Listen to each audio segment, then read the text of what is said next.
Where can racing games go?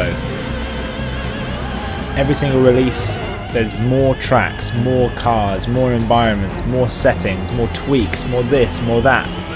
What next? Well, with Project Cars, they decided that you could tell them what next.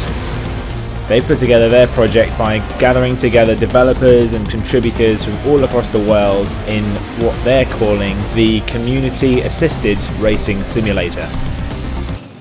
Of course, calling it a simulator immediately puts you up in the clouds with the likes of Forza and Gran Turismo, who've had countless games to get these sort of things spot on, and yet still they managed to miss the mark.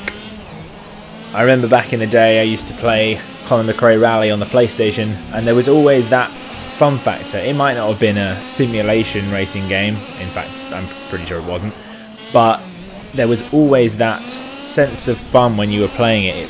It didn't take itself too seriously, and I think even the best simulation games have that element to them.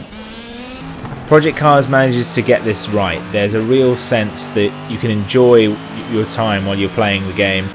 You can approach the career however you want. You want to start at go-karts? Sure. You want to start way up and prototype races? Fine. Each time your experience starts from a different point, and you can go on and enjoy the game as you see fit. There's plenty of different modes available, all of the standard fare that you would expect from a game like this. Online multiplayer and time trials, community challenges, you name it. But none of it really feels different. None of it feels like it's got the weight of this community, this rich and diverse community around it, feeding into it. There's plenty of options available for those of you who want to tweak your cars and tweak your setups. It might be tyre pressure, or it might be pit lane strategy. But the one thing you have to prepare yourself for is a wait. A long wait.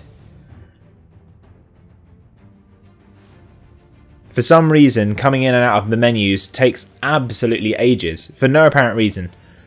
Even when you haven't changed any settings, it seems to really take its time about getting back to the menu, which is a shame, because it really takes you out of that premium feel which the game's clearly going for. Even in the same car, on the same tracks. When you compare the two styles of game between Project Cars and Forza, for example, the braking assist on Project Cars seems a lot more severe. The handling doesn't feel as smooth, and you're penalised for the slightest mistake by spinning out or crashing far more so than you would be on Forza. If you take a look at this side-by-side comparison, you can see how it stacks up, and it looks pretty enough when you're looking at it by itself, but as soon as you put them side by side, you start to see the cracks. Elsewhere in the game, there's handling problems, particularly with the karts in the early stages, and the physics of it all seems just off. All in all, the situation seems like a step backwards from where we were pretty much 18 months back at the launch of the Xbox One. I went into Project Cars really wanting to love it. The game strives for a fair amount, and for the most part it does it well, but there's so many things where it just falls short of what could be a really amazing experience.